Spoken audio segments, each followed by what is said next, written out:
You're listening to an Airwave Media Podcast. USAA knows dynamic duos can save the day, like superheroes and sidekicks, or auto and home insurance. With USAA, you can bundle your auto and home and save up to 10%. Learn more and get a quote at usaa.com/bundle. Restrictions apply. Hey, it's Paris. You know I love sparkly things, right? Like stars. Duh. And thanks to Hilton and Auto Camp, I just slept under them. Picture me, serving looks by the fire outside my luxurious Airstream, making s'mores with the kids, while a national park is our backdrop. The great outdoors meets Hilton hospitality. That's hot. Explore all the new ways to stay at Hilton.com. Hilton for the stay.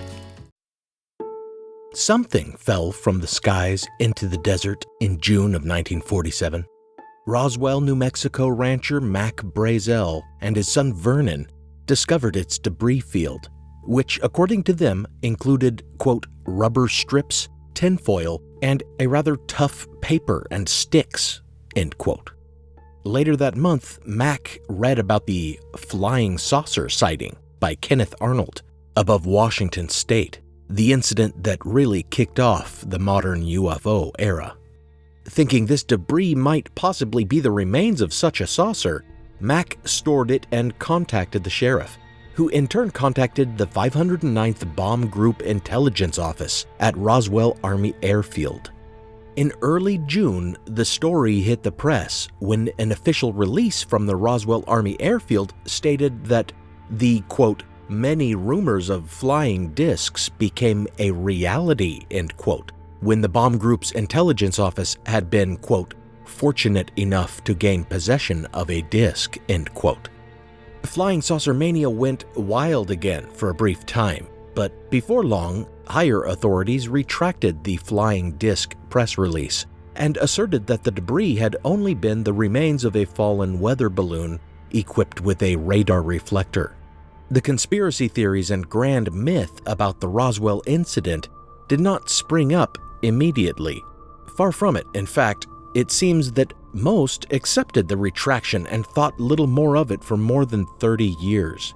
In the 1980s, of course, ufologists eagerly seeking evidence of government cover-ups latched onto the Roswell report and made of it a grand affair, with not only recovered alien spacecraft, but also recovered aliens. In the 1990s, the official U.S. Air Force explanation emerged, and it did indeed indicate some cover-up, clarifying that the radar-reflecting weather balloon recovered was actually part of the secret and sensitive Project Mogul, an attempt to gather data on Soviet nuclear bomb tests with equipment carried aloft by weather balloons, a kind of early form of reconnaissance drone. This version of events seems to explain much. Mac Brazel's description accords well with the debris a Project Mogul balloon would leave behind, and any secrecy surrounding the debris can easily be understood. In fact, there appears to be corroboration from records showing a Mogul balloon had been launched on June 4th from Alamogordo and subsequently lost. But even if this itself was a cover story, there is no shortage of other terrestrial candidates for what might have crashed that the government would have wanted hushed up. It was near enough to the White Sands test range that any top-secret experimental rocket or aircraft may have crashed in the Roswell desert. If that were the case, though, why would the government still be keeping it a secret today? An even more curious question is why on earth the intelligence office of the 509th Bomb Group, an elite squadron that was no stranger to keeping classified information secure, having dropped the atomic bombs Fat Man and Little Boy on Japan in 1945, would issue a press release declaring that this was a downed flying saucer, thereby attracting attention to the crash rather than covering it up. Is it possible that the story had been purposely planted for some other reason besides the concealment of what crashed in the desert? There were significant fears among some in the military that Kenneth Arnold's flying saucers were some kind of advanced Soviet aircraft. Could the story have been intended to convince Soviets that we had captured one of their strange craft? Or that we had developed one of our own? Or might it simply have been a lure for spies? One thing is certain, this has become a definite pattern for the US government, discouraging belief in UFOs with one wagging finger, while they encourage ufologists to believe with another beckoning hand. This is Historical Blindness. I'm Nathaniel Lloyd, and I, too, like a counterintelligence agent, may tease you with extraordinary hidden truths while simultaneously insisting on mundane explanations. Thanks for tuning in to UFO Disinfo, Part 1, Roswell, Maury Island, and beyond. Before we continue, I want to thank my newest patrons, Wagas, Juan, Ali, Chris, and special thanks to a new partner patron, Katie. Thanks for your support.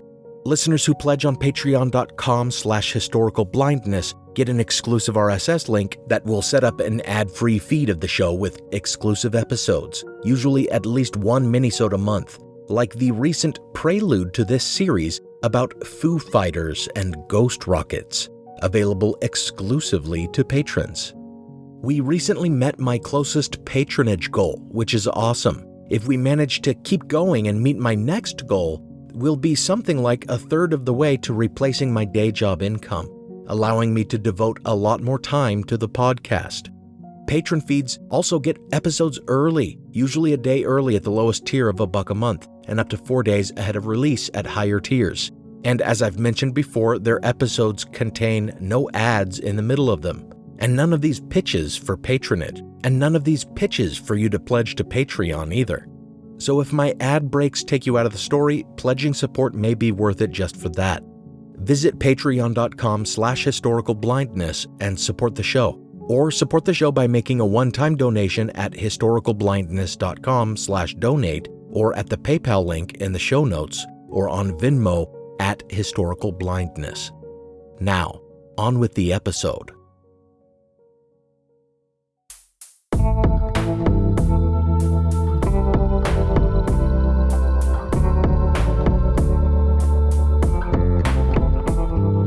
Welcome to Historical Blindness. As I record this, I am still awaiting the release of the Pentagon UFO report that inspired me to tackle this topic. For some time, I've been curious about whether some other purpose is being served by the recent release of classified information about UFOs.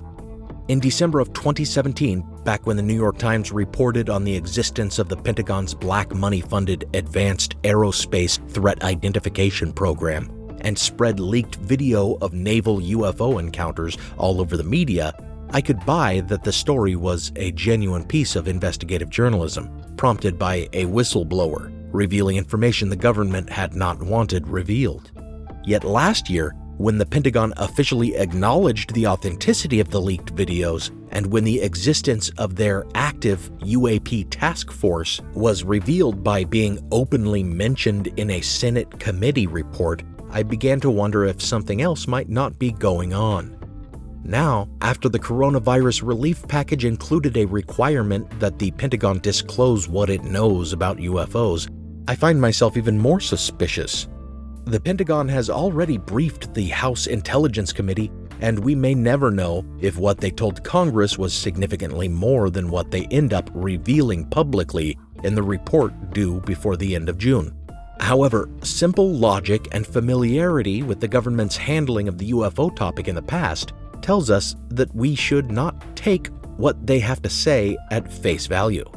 Early in June, the Times published a leak of the forthcoming UAP report's contents, indicating that it will offer no evidence that UFOs encountered in the last couple decades are extraterrestrial, or that they are not, but that it will disavow the notion that they represent classified American technology, suggesting that Russia or China may have outpaced us scientifically when it comes to hypersonic technology, developing aircraft or drones capable of greater acceleration and maneuverability and even transmedium capabilities, flying and then submerging into the ocean, all without any discernible exhaust plumes.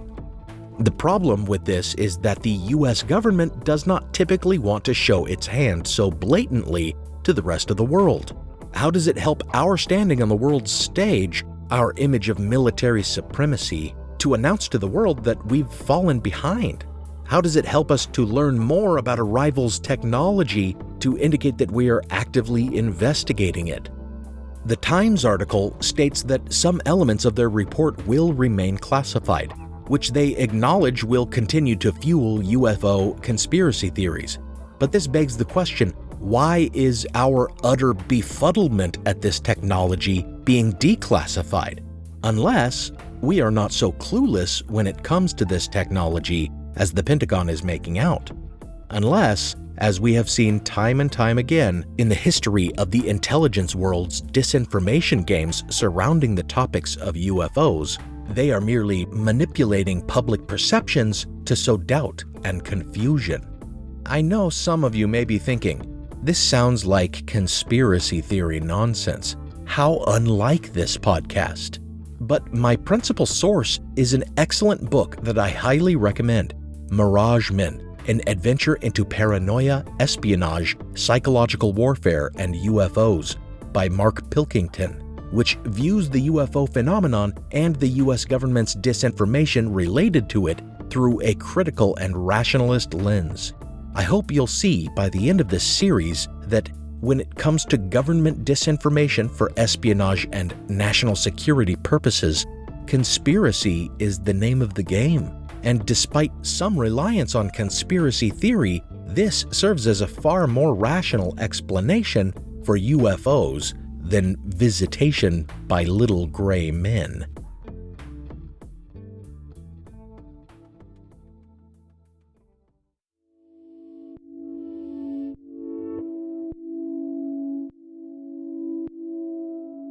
Certainly, U.S. military intelligence did not invent the core elements of the UFO myth.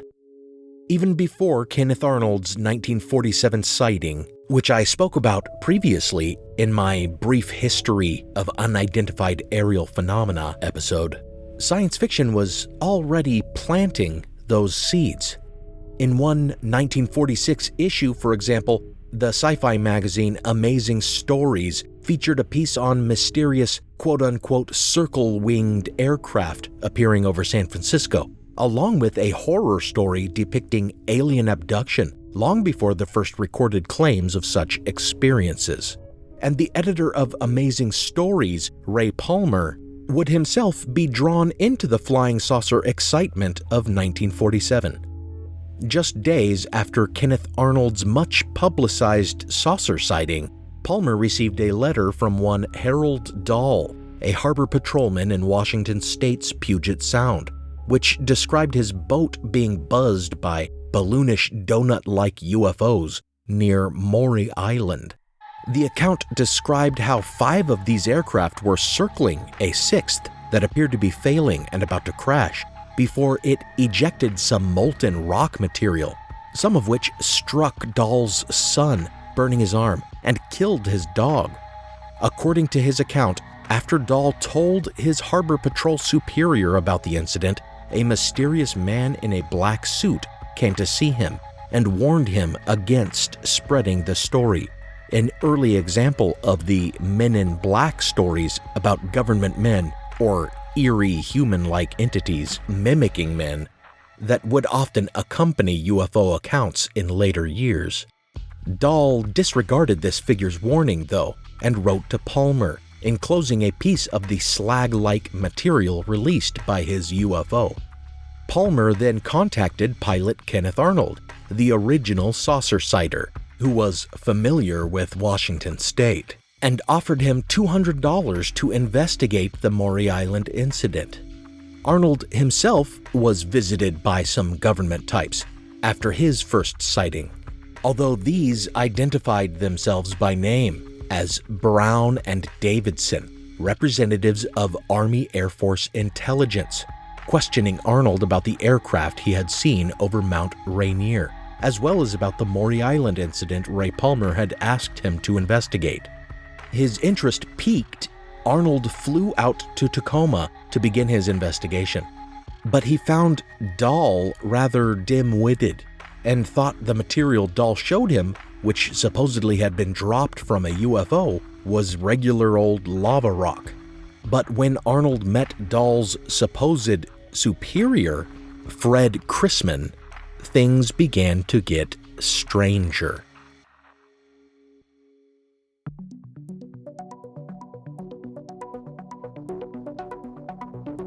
Chrisman was an altogether more suave and convincing figure, to whom Dahl deferred even though it wasn't Chrisman who had witnessed the flying donuts. Chrisman spoke confidently to Arnold, asserting that these aircraft could not possibly have been American and suggesting they might represent the development of captured Nazi technology. Kenneth Arnold began to get paranoid. He already thought it strange that his lodgings had been arranged for him anonymously, and after a journalist called him saying there had been a tip about his saucer investigation, he began to think his hotel room was bugged. He then called his Air Force intelligence contact, Brown, who strangely refused to take his first call and called him back from a payphone.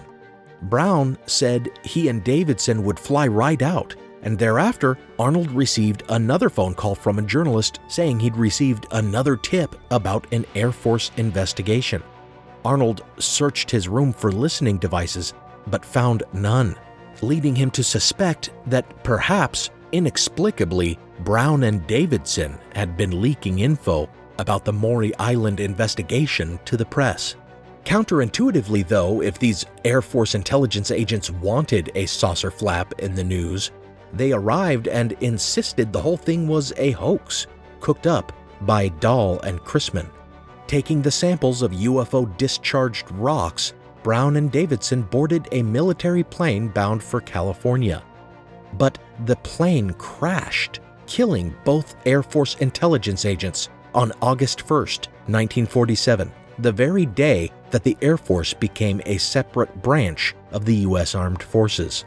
Thereafter, as a disturbed Kenneth Arnold wrestled with the notion that Brown and Davidson had been killed for their involvement with the Maury Island investigation, another Air Force representative arrived, one Major George Sander, who took Arnold out to an industrial smelting site near Maury Island, where piles of rocks identical to those Dahl had shown him could be found, making an effort to assure Arnold once again that the whole thing had been a hoax.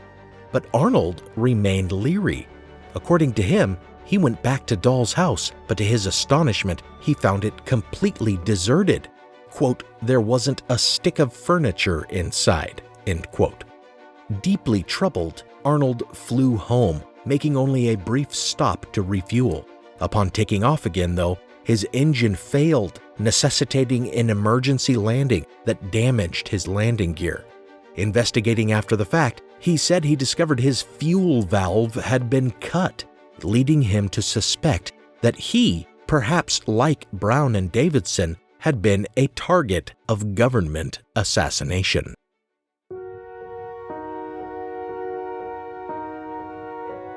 Certainly it can be argued that Arnold might have been imagining things.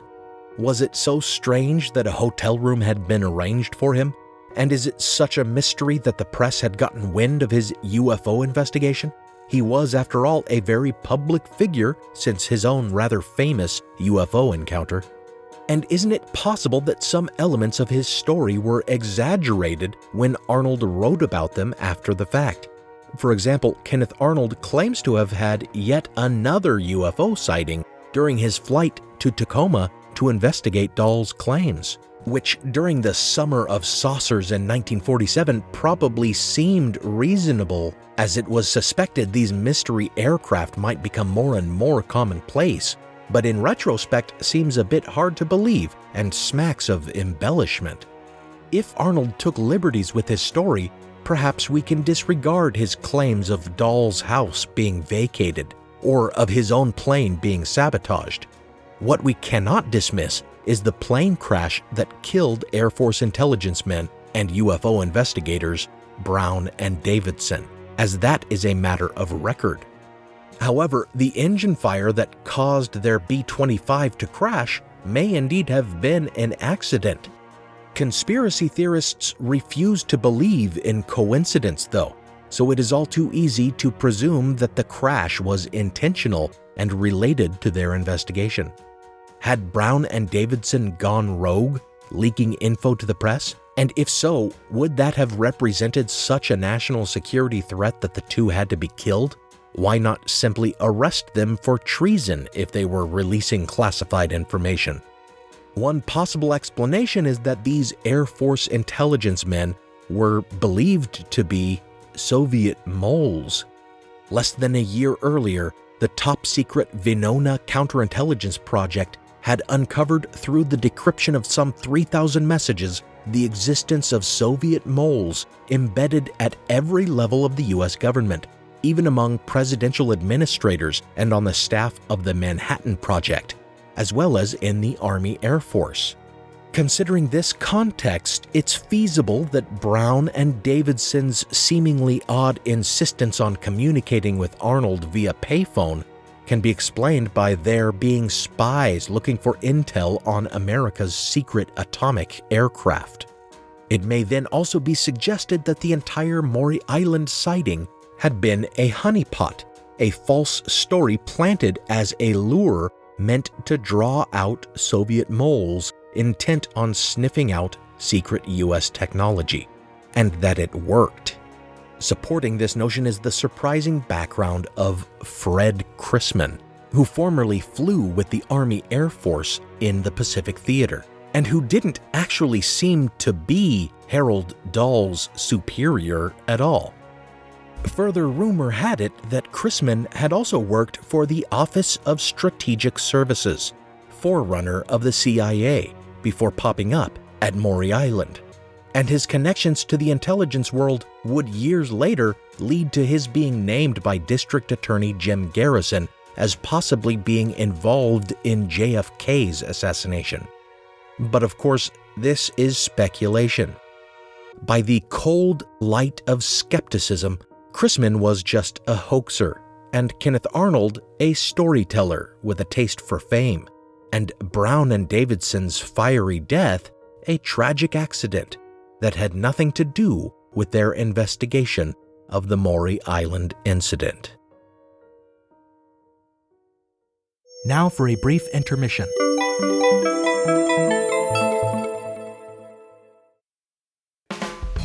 Hi listeners, do you hate these intermissions? Do they really take you out of the story I'm telling? Honestly, I'm just trying to earn a little ad revenue. Really just a pittance of a couple $100 a month to offset the many hours I spend making this podcast. And that means placing mid-roll ads. The good news is, though, you can get the show ad-free if you just go to patreon.com/historicalblindness. The lowest patron tier there is just $1, which gets you an ad-free feed that includes extra content like teasers for upcoming episodes and fully produced tie-in minisodes. Maybe you don't mind the ads, and maybe the exclusive minisodes aren't a draw for you.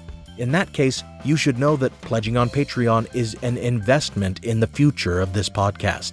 Even if 1/4 of my subscribers joined my Patreon, I could start treating this like a full-time job, which would mean more episodes, longer episodes, and more frequent releases. And if you're a fan, that means you want that as much as I do. Go to patreon.com/historicalblindness and help me make this podcast better.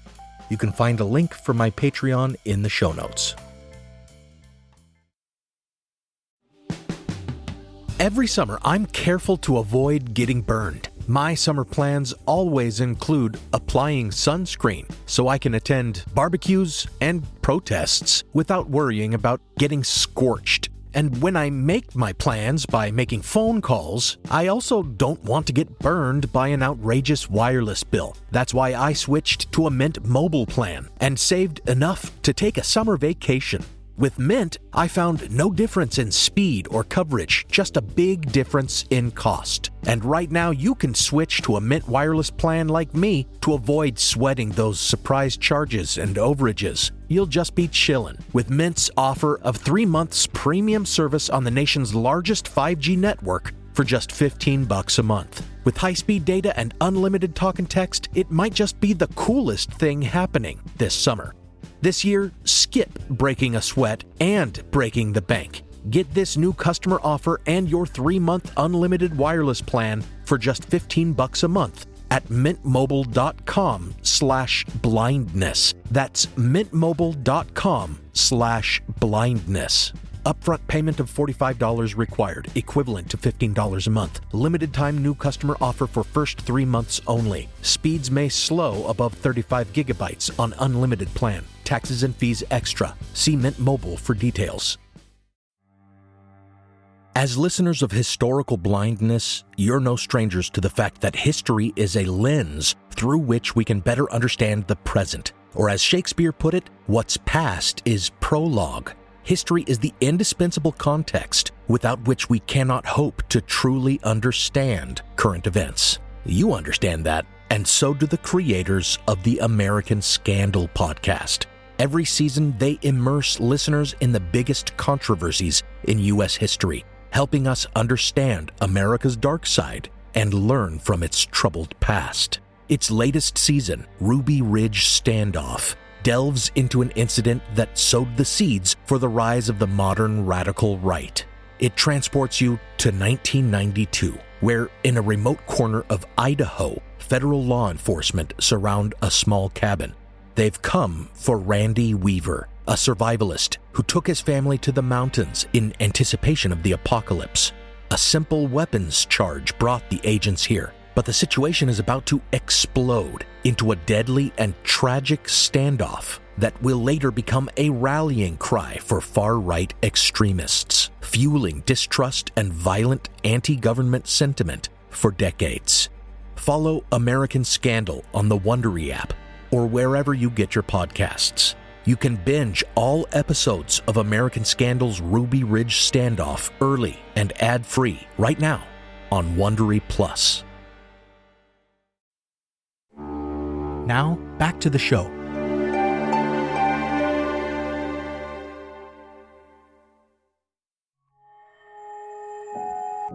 A month after the tragic plane crash that claimed the lives of Air Force intelligence agents Brown and Davidson, General Nathan Twining penned an internal Air Force memo indicating that the flying saucer phenomenon was, quote, real and not visionary, end quote.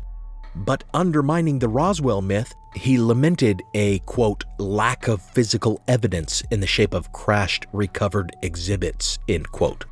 Twining suggested two possibilities: that the saucers were a top-secret American project about which the newly formed Air Force was kept ignorant, or that they represented some advanced technology developed by a foreign nation. The fears that Soviets had reverse-engineered secret Nazi technology were palpable, prompting the launch of Project Sign, whose remit was to investigate the nature and origin of flying saucers. Based in Wright-Patterson Air Force Base, the hope of the project was clearly to obtain some of this supposed flight technology for the U.S., for right there on base was the Air Technical Intelligence Center, America's own apparatus for reverse engineering captured German aircraft. The next year, Project Sign issued its report, Estimate of the Situation. Legend has it, this report declared that saucer sightings did not match anything in the German blueprints they had, and that all evidence pointed to some non-human technology. But we don't actually know what Project Sign's report concluded, because its contents upset the Air Force Chief of Staff so much that he ordered all copies destroyed. In the early days of the summer of 1947, as the Air Force came to be an independent service branch of the armed forces, saucer panic may have seemed a boon, ensuring ample budget apportionment to the branch of the military tasked with protecting our skies. But after a year of being constantly bombarded by mistaken sightings, along with, we might assume, sightings of some of our own aircraft that we didn't want people talking about, the U.S. Air Force had had enough of flying saucers and seemed to want to extricate themselves from the whole phenomenon.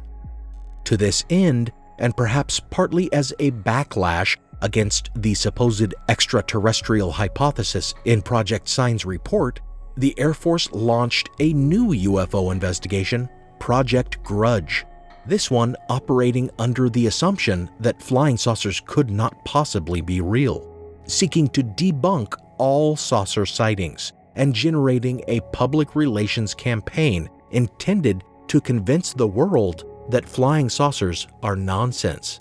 The fruit of their campaign, an article in the Saturday Evening Post, convincingly attributes all saucer sightings to aviators' vertigo, balloons, and the reflection of light on clouds and aircraft canopies.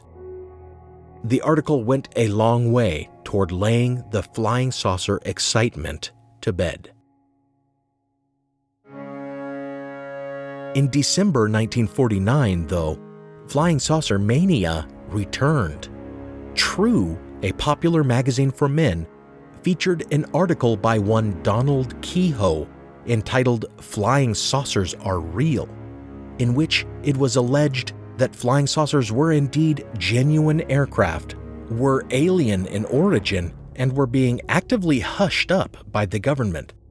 It is true that Kehoe was a writer of pulp fiction, but his authority on this topic derived from his background as a marine aviator, and he claimed to have reached his conclusions after interviewing numerous officials who had stonewalled his investigation. Thereafter, Commander Robert McLaughlin, officer in charge of the naval unit at White Sands Proving Ground in Alamogordo, wrote a follow-up for True magazine detailing a saucer sighting by 5 Navy scientists while observing a weather balloon.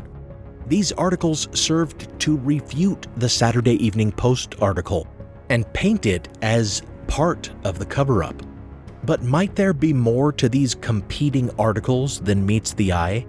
Mark Pilkington, author of my principal source, Mirage Men, points out that in 1949, the Navy and the Air Force were locked in a bitter rivalry. Supporters of the newly formed Air Force had begun to spread the idea that the Navy was obsolete, as future wars would be won exclusively through strategic intercontinental bombing. When the new Secretary of State, himself a proponent of this idea of Air Force supremacy, canceled a Navy supercarrier project in favor of an Air Force bomber project, it meant war. Officials in the Navy command structure struck back by leaking evidence that Air Force generals had dealt fraudulently with certain military contractors in building their bombers. The entire affair got so out of hand that a House Armed Services Committee hearing had to be convened to squash their beef. Thus, later that year, when 2 Navy men stoked the flying saucer fires after the Air Force had expended so much energy to dampen them, it is perhaps not so great a leap to suggest that it was just another barrage in their internecine conflict, rather than a genuine disclosure of UFO activity. But this remains, as with almost all aspects of this topic, conjecture.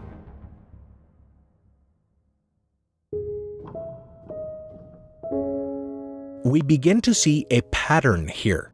As at Roswell, we see different people or different forces within the military pushing and pulling, denying the existence of flying saucers while simultaneously insisting on it. One further story illustrates this yet again, if it can be believed.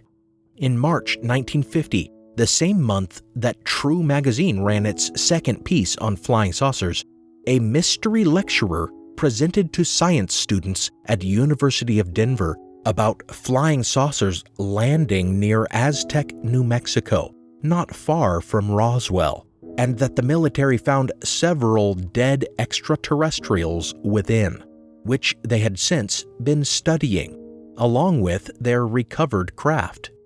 The Denver Post later outed the lecturer as an oil man named Silas Newton, and further investigation showed that Newton had gotten his information from a nutty Nazi sympathizer, Leo Gebauer, who despite his eccentricities had at one time worked for Air Research Company in Phoenix, Arizona. But rather than some state secrets to which Gebauer had become privy, the Aztec story turned out to have been taken from a hoax published in the Aztec Independent Review, a couple years earlier. Nothing to see here. Except that Silas Newton, in his personal journals, wrote about two men from a, quote, highly secret U.S. government entity, end quote, approaching him, informing him that they knew his story was a hoax, but encouraging him to continue telling it nonetheless, promising to provide protection to both him and Gebauer if they did so.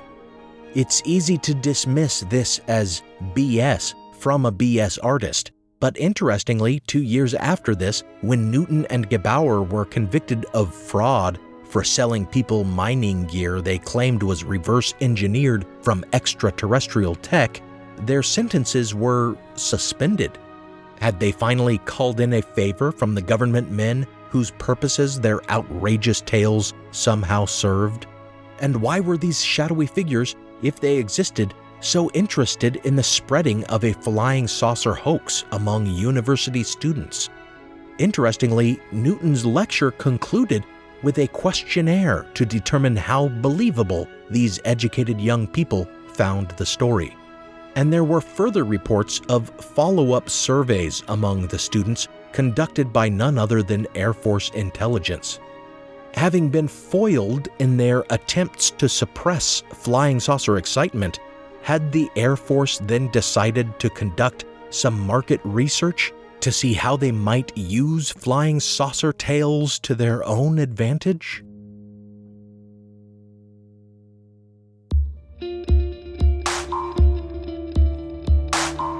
Interestingly, major elements of this story about the recovery of alien spacecraft and corpses in the desert at Aztec, although a known hoax, would decades later show up as part of the resurgent myth of the Roswell UFO crash. And promised proof for this story would be used as a carrot by Air Force intelligence on numerous occasions, coaxing UFO investigators to inform on their fellow ufologists, and convincing them to seed disinformation into the growing community of UFO investigators. Things were going to get a whole lot crazier from there, and people were going to be driven a whole lot crazier, as you will see in the continuation of this series on UFO Disinfo. In the meanwhile, I await the release of the Pentagon UFO report with bated breath, certain that nothing of real interest will be contained therein, and at the same time hopeful that there may be something of interest to our topic. However, as I further unravel the Gordian knot of U.S. counterintelligence and perception management that has been all bound up with UFO sightings from the very beginning, I begin to doubt that this is anything more than stagecraft.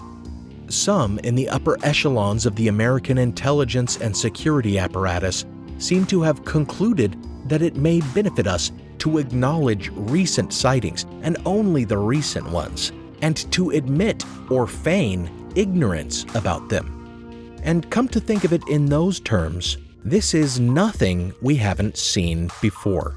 The only real difference seems to be that, because of advances in technology, it's no longer possible to blame these sightings on vertigo and optical illusion.